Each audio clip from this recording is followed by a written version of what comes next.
Welcome to Behind the Page, the Eli Marks podcast, with your hosts, John Gaspard and me, Jim Cunningham. Jim, we're surrounded by dogs. I got a dog next to me. You got a dog sleep. What is going on here? I couldn't be happier. Dogs are the key to life. Yes. Well, one of them just ran up the stairs here. The other one's sleeping. So I think we can safely start. Hello, everybody. This is, if this gets too professional for you guys, you let me know, okay? Send us a note. This is season 5, episode 20, where this episode we're going to listen to chapter 20 because thank goodness that's how it works out of the linking rings. But first, we're going to listen back to a couple things from a past guest who we really love chatting with, Mr. Jonathan Levit. He's a genius. You know, my first introduction to him, and I will post our original longer interview on the show notes if I remember to do that. When I first started writing the Ambitious Card and I had to get up to speed on magic, one of the things that was the biggest help to me was the TV show Celebra Cadabra. Oh, yeah. The terribly named Celebra Cadabra, in which I got to, meet, if you can say, watching someone on TV, meet Jonathan Levit, Max Maven, David Kay. I got to see our friend Derek Hughes, who was voted off. His magician was voted off quite early. Just saw a lot of great magicians and a lot of great magic. And seeing Jonathan do what he does, which is he's a great magician, he's a great performer, but he also has the skill set you have, Jim, which is he's a terrific MC when it comes to announcing things and moving things and, keeping the ship on course. And that's what he did there, along with, he also did a few magic tricks in there. When we chatted with him, we went through a lot of different stuff. I do recommend listening to the whole thing again. But one of the things we wanted to focus on was his work as a consultant in magic and how he got into that. And also, as a sidelight, how did he get into acting?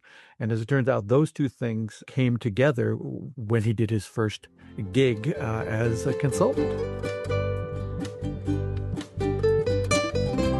My first job as consultant was really on my first acting gig.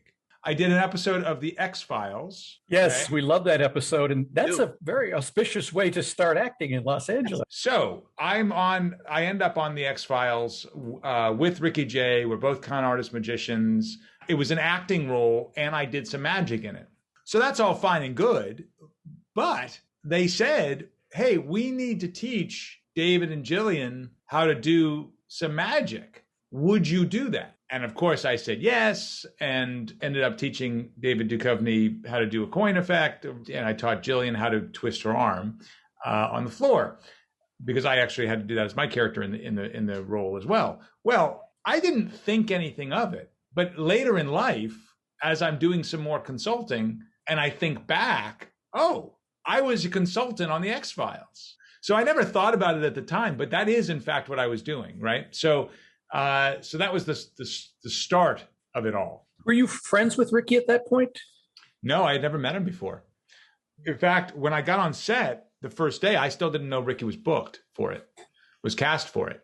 And the director said, you know who we got from Malini, the other character? I said, no, I have no idea. This is the first day on set. He said, we got Ricky Jay. And I just thought, what is happening? And that was great. And so we had a good time together. And then I remember a short time after that, I was at my friend Bert Sperber's house. He said, come on over and let's have a little gathering. Well, at that gathering was Chris Woodward from the Magic Circle, Mike Caveney, John Gahn, Ricky Jay. I was freaked out. I was, nervous. And I remember Bert saying to me, I just want to be a fly on the wall, but Bert saying to me, hey, you should do something for all of us. You should perform for all of us. And I said, you're out of your mind. No way. Go away. Stop talking to me. And then a little later in the party, he said, hey, you know what? You really should do a trick for all of us. I said, you're crazy. You're out of your mind. Go away. And then later he said, you should do something. I said, okay, fine, I'll do something. Now, fortunately, I brought something with me. And this was after I had worked with Ricky. So he and I had already worked on the X-Files. And so I knew him at that time, but still, it wasn't like we were buddies. We were colleagues and fine. We got along great, no problem. So anyway, I came prepared with a trick. And I remember I did it on the floor. I did a card trick on the floor. And I knelt down, and intentionally positioned myself so that Ricky was to my left and a little behind me. This way, I would not have to look at Ricky, and Ricky would not have to look at me. And there was a chair right in front of me, as it turns out. Well, I'm start this thing, and Ricky says, I'm sorry, I just can't see.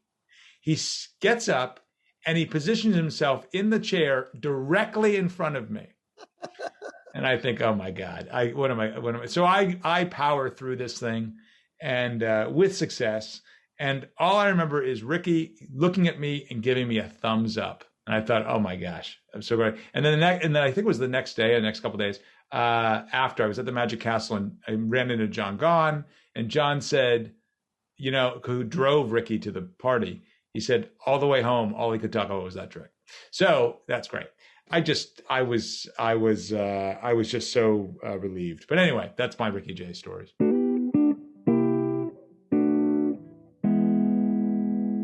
Okay, this is, I think, just serendipity, but I believe last time we chatted quite a bit about Ricky Jay, and we were talking about tossing cards, but it was still Ricky Jay. And I'm going to say this because it didn't happen in the last episode, as far as I can remember. No mention of the patron saint of this podcast, and we haven't mentioned him yet. Yeah. But Ricky Jay shows up in consecutive podcasts. Yeah, that's sort of the late great Ricky Jay. No, now, strange. I never met him, although I did see him on Broadway, Ricky Jay and his 52 Assistants. Did you? Yeah. You saw it live? Amy and I were there in New York for a mini moon. It wasn't our real honeymoon, but we just went to New York for a weekend and walked up to the box office, and they said, oh yeah, we just had 2 tickets cancel. So we picked up tickets, and then we went that night, and I don't need no usher. I can see exactly what the seat number is, and wow, these are great seats in the front row. Well, sir, you're wrong. Those aren't your seats. You're up in the back. Please move. So we did, which was fine. No, it was great. I mean, he just came out on stage and sat in a chair and was Ricky Jay for 2 hours. I could be wrong on this, but I think David Mamet he directed it. Script that. Yeah, he directed it. Script and directed it. Yeah, that's a. If you got David Mamet writing and directing you, and you're Ricky Jay to begin with, you're probably going to have a dynamite show. And both of the shows that I have watched on YouTube that Ricky Jay did on Broadway are phenomenally good. So you've kind of put yourself in the same situation that Jonathan Levit was in. Sitting there doing a card trick, and there's Ricky Jay. You had something similar, didn't you? Didn't Eugene make you do something at something in Vegas where you had to perform in front of? Not in Vegas, at a convention in Chicago. This was after maybe my first year of doing hauntings, or second year of doing hauntings, I think. And I was a young performer, young magician. Not really a magician. Max Maven was the MC, and there were a host of Tony Doc Shields and Tony Andruzzi were performing, and Eugene wanted me to do something, and I was like, I don't want to do anything. I'm not a magician, Eugene. I learned what I needed to learn. You're going to be fine. Trust me. And so I was a nervous wreck, and I went up to Max Maven before I was to go on, and I said, Mr. Maven, call me Max. And I said, okay, Max, could you tell them I'm not a magician? Could you make it clear to them that I'm an actor and not a magician in case this goes horribly wrong? And he put his hand on my shoulder and said, it won't go horribly wrong, but I'll be happy to let them know you're an actor. And he did, and that took some of the pressure off me. But boy, it was nerve-wracking as a young guy. So it'd be nerve-wracking now as an old guy. Yep. But especially nerve-wracking as a young guy. Yeah. And so I can sympathize with Jonathan doing a card trick for maybe the best card magician in the world at that time. Yeah. Great story. Lovely to chat with him. I hope he's doing well. Me too. And I don't know if you can put it in the show notes, John, a link to either or both of Ricky Jay's Broadway shows. If I can find them, I'll put them in there. Yeah, they're worth every minute of your time, folks. And I will also put in a link. I'm going to segue us into our I Love That segment, because I'm first this time. Yeah. If I can find it, I'm going to put a link to my I Love That. I think you can find it on YouTube. If not, I'm pretty sure you can rent it somewhere. It's a movie from the 1980s that I look back on very, very fondly. It introduced me to an actor named Tom Conti. It's a movie called Reuben Reuben. Reuben, sure. And he plays Gowan McGland, who's a poet who's touring the U.S., seducing women and drinking the whole way as he tries to write new poems, which he's having a lot of trouble doing. And it's not a big budget movie. It looks like a low budget movie. There's not a lot of bells and whistles in this, but there's some great other performers in it, including the wonderful Roberts Blossom.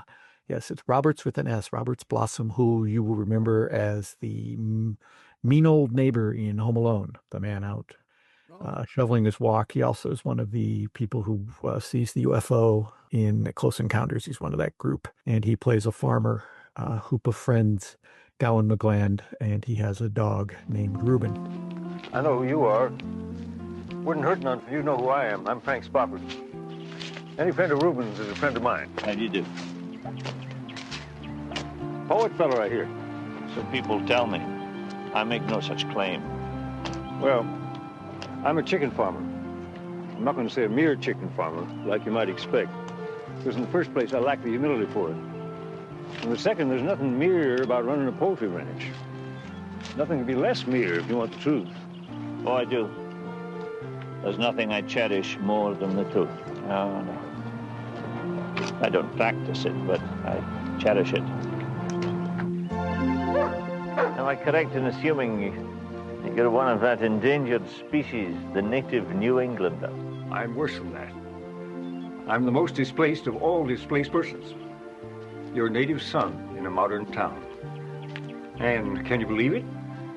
I got displaced by staying put. I saw this town where I was born grow from 1,800 neighbors to 20,000 strangers. All of them swarming in from New York or thereabouts. Look, there. That's where they live. And in other subdivisions with names like Orchard View and Vineyard Haven. All of them named, God help me. For the woods and the vineyards and the apple trees, they bulldozed out of existence to make way for the new culture. And the wives, they're the kind of women who put ish behind everything and sort of in front of it. What size fowl did Madam have in mind? How many pounds? Oh, sort of 7-ish. No. I'm invited to dinner tomorrow night, sort of 7-ish. So that's actually based on a couple things. There's a writer named Peter DeVries who wrote a series of novels in the late 50s and 60s. He was an editor at The New Yorker, and he wrote a bunch of light comic novels, some of which were turned into movies. The movie Pete and Tilly with Carol Burnett and Walter Matthau was based on his. And then one of the Epstein brothers, I think Philip Epstein, there are two screenwriting brothers who worked on a lot of movies, including Casablanca. One of them took the play and the book and created Reuben Reuben with the focus on Gowan McGland, who was not the main character in the book. And the performance that Tom Conti gives is heartbreaking. He really is. So good in it, as is Robert Blossom. So it's a movie of small pleasures. It has a tragic comic ending, and it really introduced America to Tom Conti, who most recently was seen as Einstein in Oppenheimer. What cameo was that? And whose daughter I actually reached out to and I never heard back from her. His daughter, Nina Conti, is a ventriloquist of some renown, who I don't think she invented this, but she has popularized the practice of bringing an audience member on stage, and she puts a kind of a mask on them that allows you to see their eyes, but the nose and the mouth are a comic kind of face, like a puppet kind of thing. And she has a remote control that allows you to control the mouth. And so she can have a conversation with the person, and their goal is to match physically what she is having them say and do. I'll put some links in the show notes. Oh, I want to see that. I was never able to connect with her.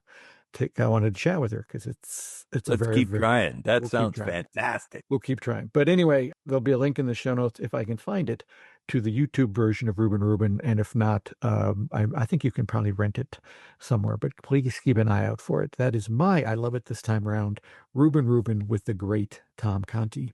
I love it. That's great. That is. I should say Kelly McGillis is also in it. She's good.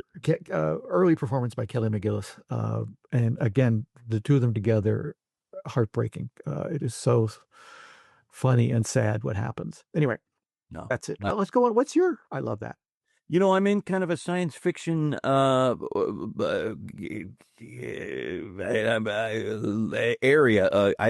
Science fiction. What's the word I'm looking for? I know this. It's not mentee. I'm in a science fiction groove, I guess. All right. And so this is a book I read. I'm going to say in the late 70s, early 80s, by James P. Hogan, and it's a series of novels. But the first one is called Inherit the Stars, and it's called the Giants novels. But the premise is really good, and that's all I'm going to tell you. It's part mystery, part science fiction, part thriller almost. It's set in present day, essentially, and we are now on the moon and doing some excavating, and we find a human skeleton in a spacesuit that's 50,000 years old. Ooh. And that's the premise of the first book. And it's just, I was turning the pages as fast as I could turn them. The second book is called The Gentle Giants of Ganymede, and then Giant Star. And I believe that when I started to revisit this, that he had written a couple of more after the first three that I read. So there are two more, I think, out there that I'm like, oh, I'm going to have to go back and reread this whole series because it was several years ago when I dove in. But I enjoyed them enormously, especially the first one, because what a great premise. Yes.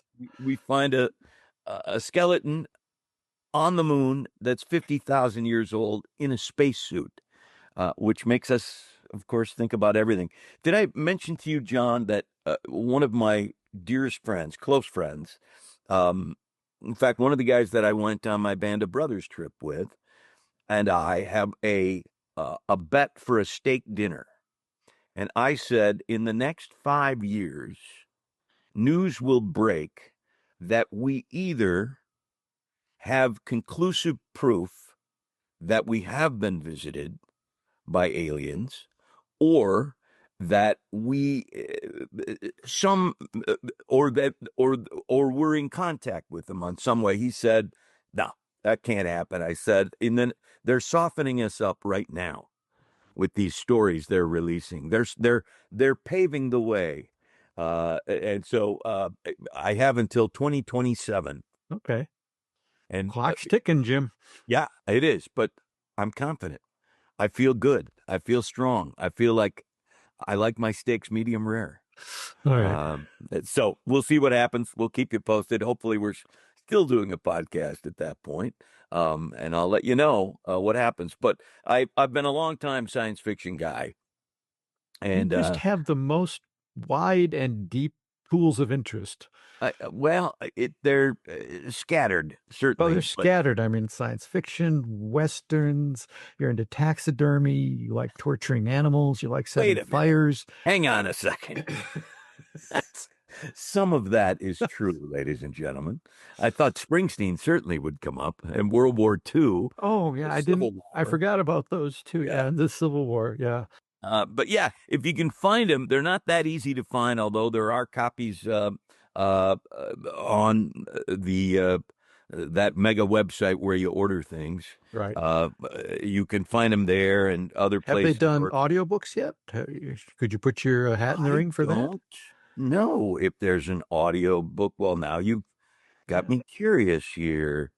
There are Kindle editions, but I am not seeing an audio version of it. Well, that might be worth doing a little investigation on. Yes, indeed. Because somebody owns the rights, and they probably would like to have an audiobook version. Yeah, I think you're probably right. Yes. They're good. They're charming books. And as I say, part mystery, part science fiction, part thriller, as we're racing against the clock to try to save the earth and everybody who lives on it. It's good. It's good stuff. Excellent. Excellent. Well, speaking of racing to the climax and audiobooks, last time, let's see, this is what is this, episode 520? Yeah. So you read chapter 19 last time. I'll just briefly recap that, which is pretty easy to recap because we found out that Miss Hess has taken Baxter up to the roof. She's going to kill him there. Baxter's able to distract her by tossing cards, a la Ricky Jay, and Eli tackles her and ridicules Archie Banks, her late husband, and she breaks down and gives up. And that was the end of chapter 19, which takes us right into chapter 20. Here we go.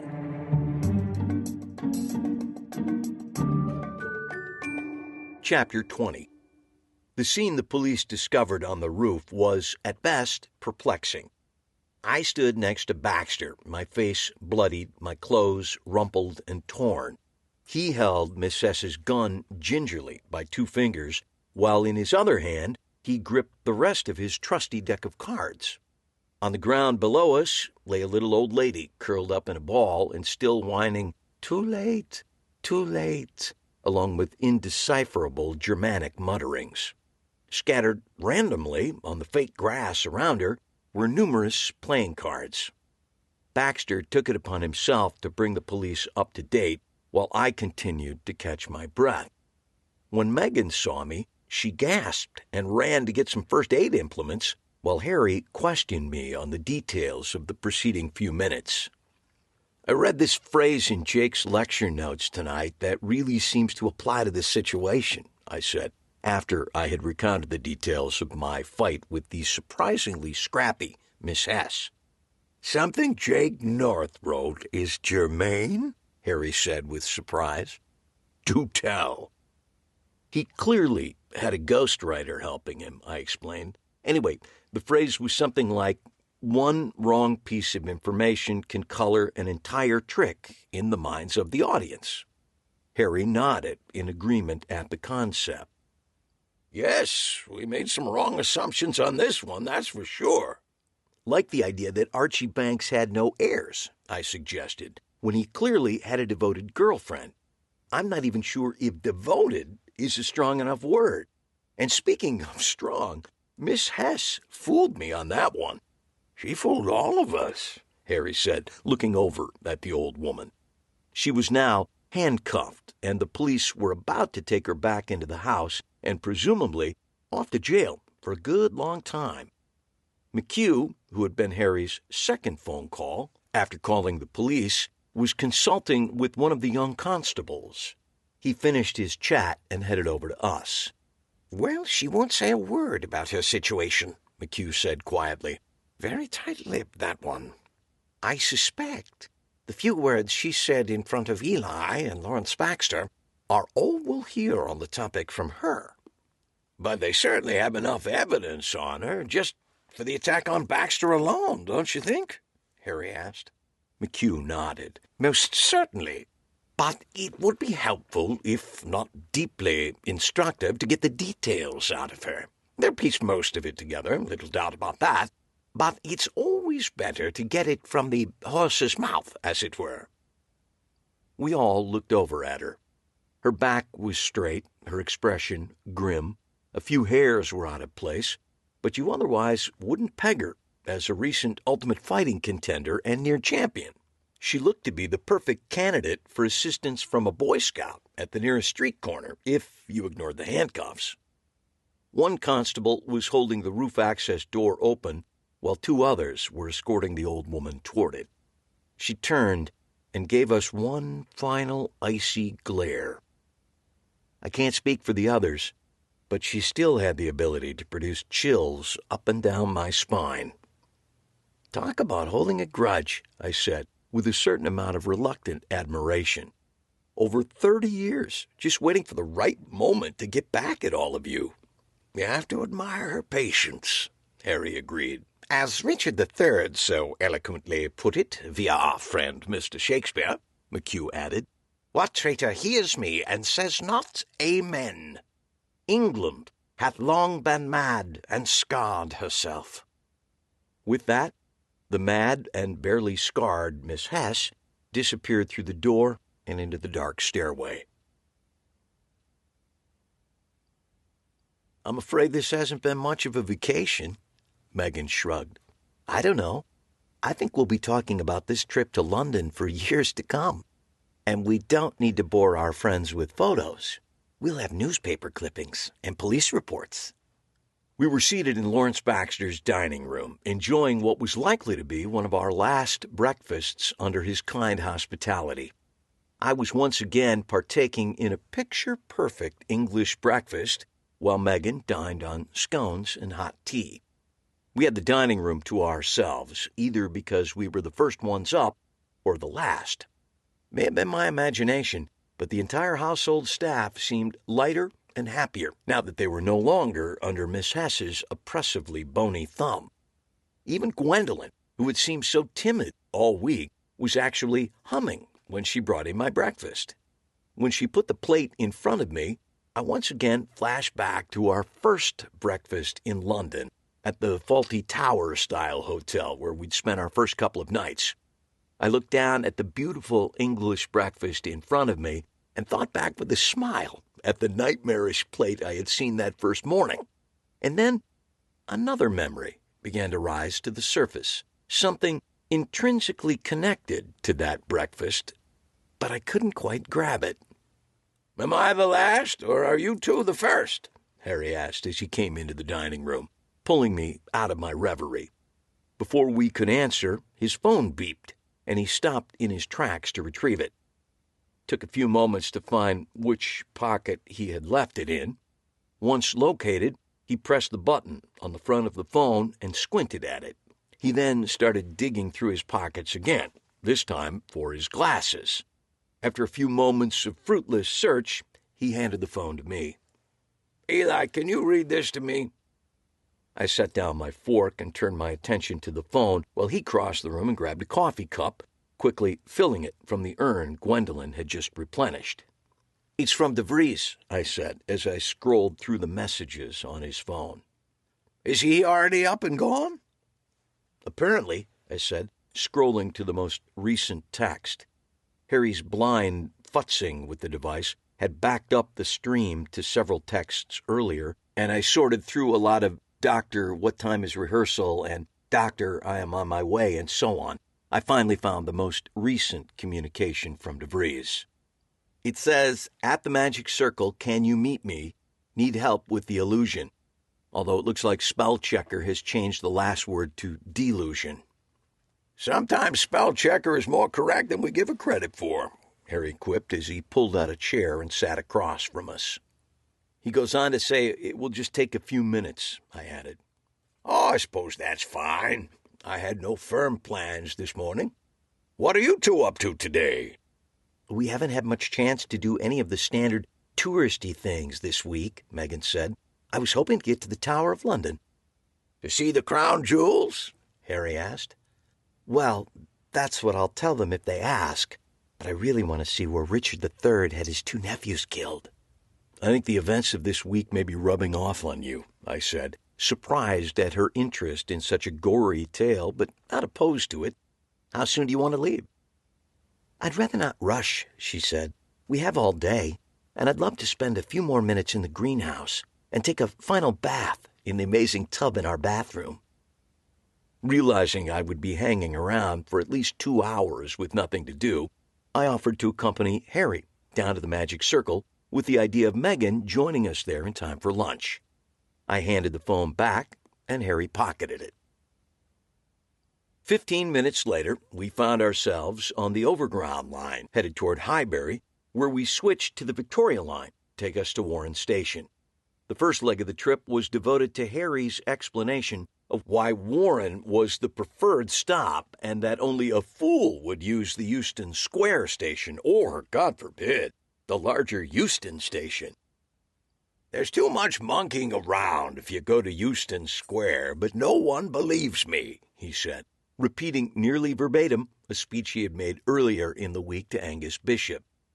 "Warren is my stop. Out the door, cross the street, take a right, take a left, take a right, and you're there. No monkeying around." I found little to disagree with about this route, although his tone suggested he was ready to argue the point at length, if necessary. Recognizing the futility of it, I changed the subject. "Any word from McHugh about our Miss Hess?" I asked, pointing out adjoining seats that had just opened up in the subway car. "She still clamming up?" We moved quickly from our standing position near the door and scored the seats. "She is indeed," he said as we settled in. "Not a peep out of her. But they've got a new interesting theory about Boris and his tea bags. Very clever stuff." "What's the theory?" "Well," Harry said, moving into storyteller mode, "you remember how Boris basically kept his precious tea bags under lock and key? His stash no one else had access to?" I nodded.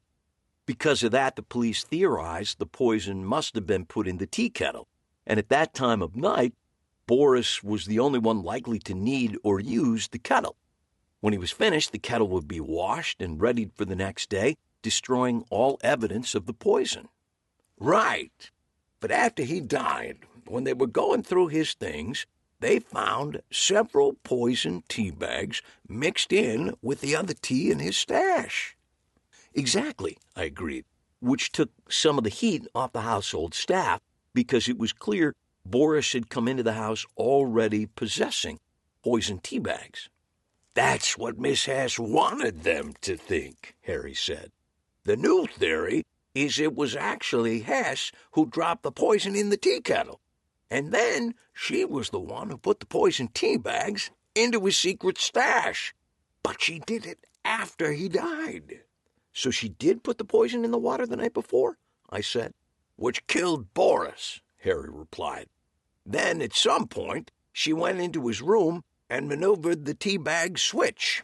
Might have been in the middle of the night, or it might have been during the hubbub when the body was discovered. Either way, it was magnificent because it confirmed, wrongly, that he possessed poisoned tea bags when he came into the house, which subsequently took the suspicion off the household staff."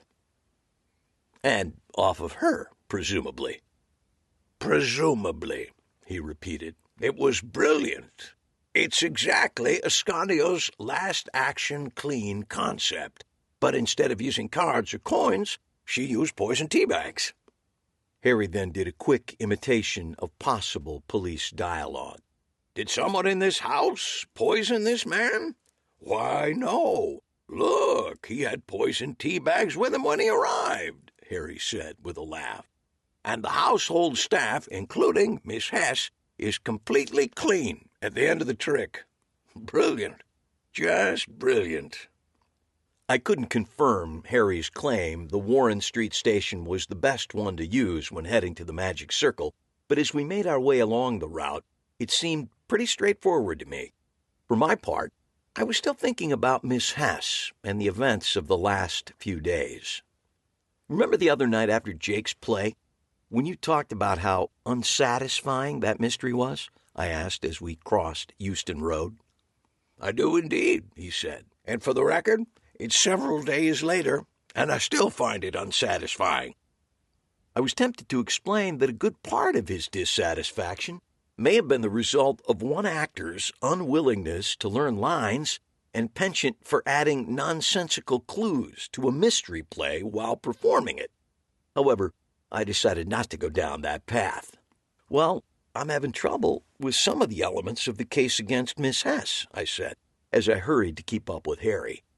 He took a right once we had crossed the street, and I actually had to break into a trot to keep up with him. "Such as?"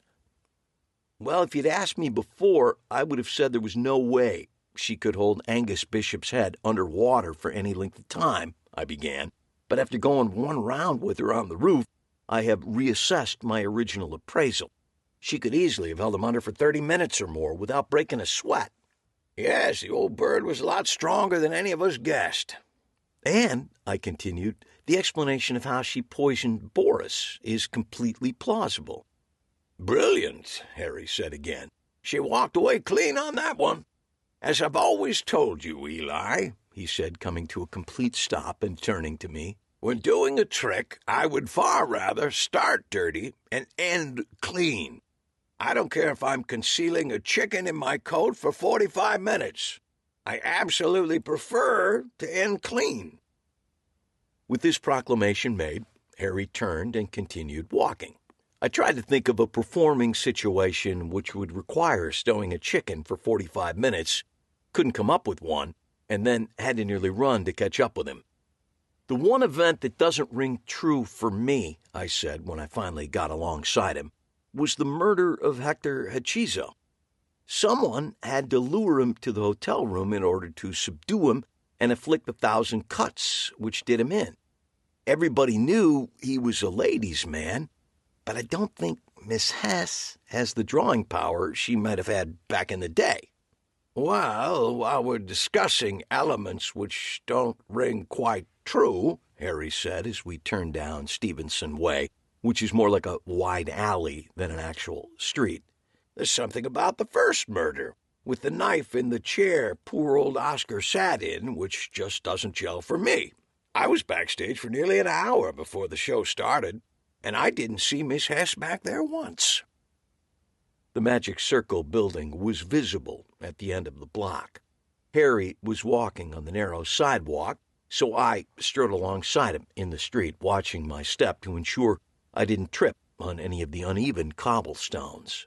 According to Megan, who showed up at the last minute, Miss Hess was in the coat check until right before the show. "Maybe she got it all set up earlier in the day," I suggested. "Perhaps," Harry said with a shrug, "but I don't know. The way McHugh has described it to me, the chair was like a mousetrap. It had to be set. And experience has taught me once you set a mousetrap, you don't move it for fear of taking off your finger. So I'm not quite sure how she pulled that trick off." The front door was ajar, and we walked in, expecting to see the traditional bustle of members in the clubroom just off the front door. However, the first floor was strangely vacant and quiet. "They all must be up in the theater," Harry said. I began to move toward the spiral staircase, but he shook his head. "We'll take the lift. It's easier on my knees." I followed him into the lift and continued to think about the events from the last few days, which weren't gelling for either one of us. I also kept thinking back to my English breakfast, the nightmare one, not the lovely one served at Baxter's house, although I couldn't figure out why it kept popping up in my brain. Moments later, we were deposited in a back service corridor just outside the theater on the third floor. We made our way past a couple of empty dressing rooms and then pushed open a door which took us into the auditorium.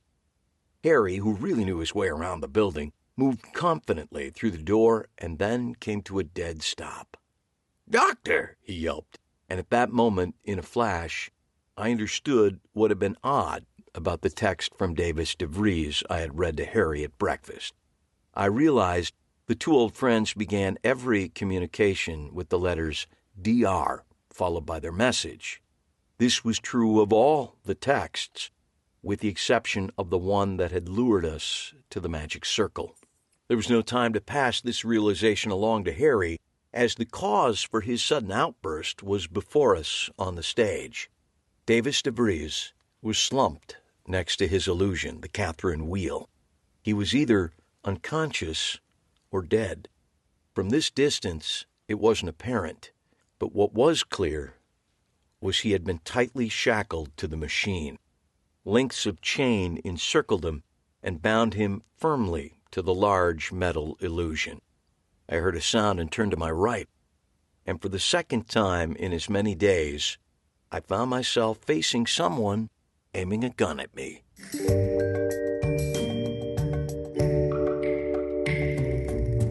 All right, so once again, a couple things have happened. Eli has gotten the solution wrong. Clearly, there's a gun being aimed at him. He's just wrong, and he's walked right into the killer's trap.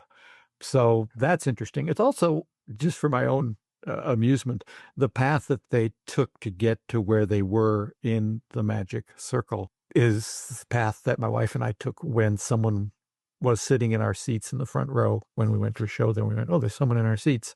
And they said, no, these are correct. So we went up to talk to the usher and showed him our tickets. He said, yes, but the show is starting. And here, I'm going to have you go this way. And we went through the circular way and up the elevator and all this way. And then they kind of deposited us right next to those seats, and they swapped those people out so they didn't interrupt with the show. But that's the exact path that Eli and Harry take when they step through that. That's the beauty of this for magicians who are reading this novel. We can enjoy this novel without being a magician, but the more you know, the more you know. Well, yes, which is why in the new book, Twisting the Aces, with co-written with Michael Varma, he handled all that heavy lifting. He made sure we traveled properly through the Magic Castle, something I could never have done, but had been at the Magic Circle so many times that I was able to do that that way. So now, here we are into chapter 20. Someone is pointing a gun at Harry and Eli, and clearly Davis DeVries has been tied up against his machine. We now understand that while Miss Hess may have been a killer, she's not the only killer. And that'll take us into our next episode. Our next episode also is going to be so much fun. We're going to talk with a magician named Michaela Oz. Terrific. Not this episode, but our last episode, we talked to the Cosmic Romantics, who I had finally met in person at Abercorndabra. Both you and I met Michaela at Abercorndabra 2 years ago when we were there, and I met her again when I was there this last summer, and was so impressed with her, and also impressed with the way everyone else talked about her. Yeah. That getting her on the line seemed like a great thing to do. And she amazed us not only in the way she talked about magic, but she really has figured out some entrepreneurial things that a lot of magicians could learn from, about how do you make a living doing this, particularly, I mean, she's working out at Des Moines. So this is not Chicago, where you have tourists coming through all the time and how you have new audiences. She has to figure out, how do I make a living as a magician in a city like Des Moines? And it's worth tuning in to hear the answer, because it's pretty darn smart. Yeah, it's really good stuff. She was so much fun to talk to. And as always, I picked up a tip or two, and invaluable for me as a performer. And if you're a performer or thinking about becoming a performer, this is a conversation you should listen to, because she has done a lot of good groundwork that you could go, here's a light bulb. So that's next time with Michaela, also chapter 21, as we get toward the end of the Linking Rings. And I will say we have a couple surprises for you for the end of the season. So if you're not subscribing by now, what does it take to hit a darn button? I mean, come on. Please, one finger it. Not that finger. The other one. There you go. That's the one. That's one. Do that, and we'll see you next time for episode 521 of Behind the Page, the Eli Marks podcast. This has been Behind the Page, the Eli Marks podcast, with your hosts, John Gaspard and Jim Cunningham. Produced by Alberts Bridge Books at Grass Lake Studios. Find this podcast and all the books in the Eli Marks series at EliMarksMysteries.com. That's ELIMARKS Mysteries.com. And thanks for listening.